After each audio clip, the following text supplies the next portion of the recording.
Giving up the root of your ingrained belief is not throwing and inviting another new belief in your life. It's not that. That is just, getting out of one hole and putting yourself in another hole and digging the hole deeper.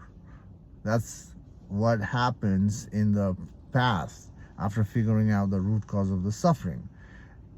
Instead of holding on to the new belief, new idea, and moving with the new idea, you have to dismantle why you're holding on to this ingrained belief. Why is my life moving from this root? Or you have to realize that you have to give up the root. Giving up the root is tough for you because that root itself is a support, comfort in your life. So when your life is comfortable, even you're suffering, even you have fear, it's moving from there. So you have to ask yourself, you have to let go of that, and this is where the fear emerges in you. The fear that you didn't see before. Only through the self-inquiry, figuring out the root and understanding that you have to give up the root now makes you see more fear in your life. And now you have to dismantle the fear. Dismantle the fear, dismantling all the ideas in you. And that makes you thorough in understanding the nature of the mind, how the mind comes into existence and how the mind becomes a real. But that is still not freedom.